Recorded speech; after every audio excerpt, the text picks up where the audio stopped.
Your piece in the Sunday Times, Tom, about Spain's academy depth at midfield. Obviously, Declan Rice, a huge tournament for him. Elliot Anderson, I think, particularly impressive for England. But again, we've ended a tournament with talking about England and control in games. Your piece kind of suggesting that there's something to be learnt from Spain and the kind of inevitability of the way in which they play the game that England could maybe look at? Yeah, and I think it's really important that the kind of distinction here is not about good players. Like England, we've moved on from the debate 10 years ago. We're sort of like, well, we're not technical enough. Why are we not bringing through, more kind of technicians in midfield? We've moved on from that. England have good players. No one's denying that. Declan Rice is a better footballer than Fabian Ruiz. I think that's clear. And Rice, for example, is technically excellent. His ball striking ability, he can take corners. Look at the goal he scored. He's fantastic technically. It's not a matter of talking about technical skills anymore. It's about kind of this thing that they have in Spain, and they call it understanding the game. And I really think that in Spain particularly, and in other countries, there's this culture of where players have to think for themselves more. And I think you look at the midfielders that Spain have. Rodri particularly, but, Fabregas, Iniesta, Xavi, these kind of players, they read the game as it goes on, and they adapt as it goes on. And they're not looking at the bench saying, what are the subs? What's the system? What are we playing, boss? It's sort of, the coach is there, but it's our job to adapt to the challenges. And that comes right from the bottom. You talk to people I was talking to, one of the coaches at Betis where Gavi and Fabian Ruiz started. And he's saying that, even in the drills we do, we make them have challenges all the time. We change the pitch so that it's a weird sort of diamond shape, in the middle of the game, and everyone goes, what's going on here? We add goals in random places. So it's like, okay, now we've got to do this. Or we suddenly put 2 players on one team, so it's 14 v 8, and it's like, okay, this is a challenge for us and we've got to adapt. So you're always thinking, you're training players to sort of think for themselves. And I think it's not about passing, it's not about playing with your left foot. We're not saying, I don't think, that England players aren't excellent players. They really are. But I do think that in matches, there's a sense that Spanish players, other players from around Europe, I think they have that ability in their mind to say, okay, this is happening here. How can we control it? How can we impose ourselves and dictate the tempo on this match? And one other kind of strand to it, talking to people in the kind of Spanish system was about the kind of the blurred lines between coaching and players. It's so much more kind of, I think in this country we have an idea that the manager is there, and maybe it's about the Premier League because we see it every week. The manager is such a strong thing, and the whole sort of Ferguson legacy. And I think in Spain, footballers, even first team players at places like Real Sociedad and Barcelona and Athletic Bilbao, they're helping coaching the youth teams. It's sort of preparing them to be coaches when they're older, but it's also about this idea that we want the players to be sort of mini coaches. We want them to understand the systems and the tactics. It's not just about what you do with the ball, it's also what you do in your brain. And you watch England when they play, I don't think they have that ability to navigate themselves through games. And in that kind of 20-minute period after half time, you think, well, after the goal, who's controlling this game? And it's not because Rice isn't a good footballer. It's not because Anderson, 116 million joining Man City, isn't a good footballer. They're good footballers. I just think it's a culture where you have to teach them to also manage football matches as well. Thoughts on that? It's a great piece. And the couple of bits that leapt out to me was you were saying there's also a feeling that maybe the most technical footballers in England are pushed higher up the pitch.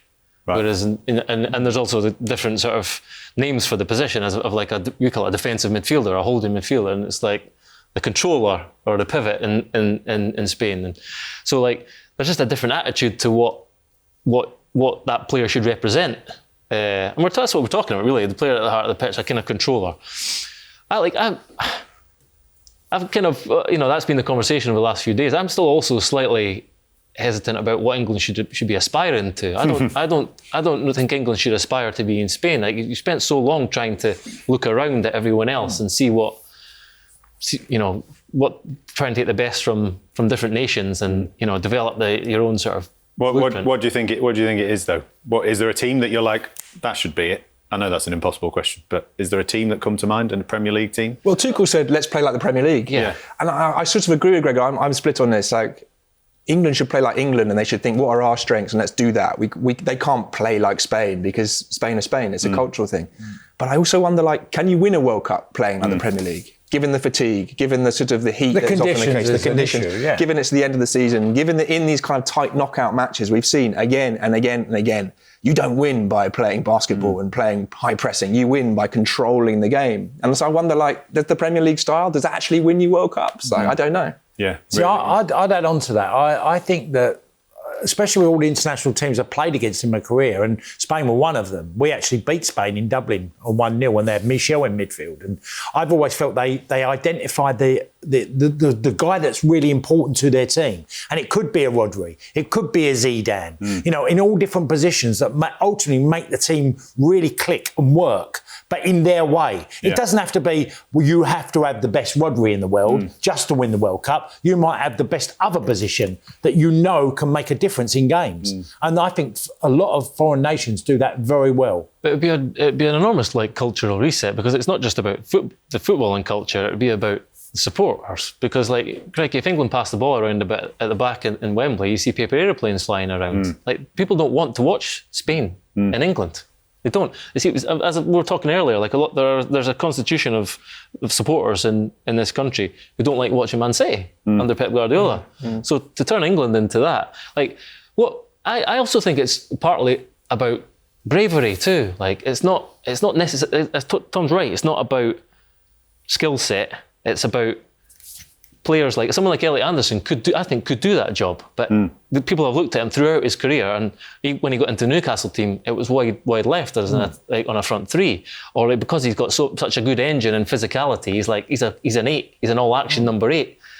He could do that job, but he's never been asked to do it. So that it's about the kind of expectations and what players are asked to do as they kind of develop. Yeah. They're saying that in the Spanish system they have this thing they call the paso de seguridad, which is like a safety pass, you know, which is basically when everything's going forward really fast and everyone's a bit out of position, can someone play the safety pass, back in, reset, everything's in front of you again, take a breath, you know?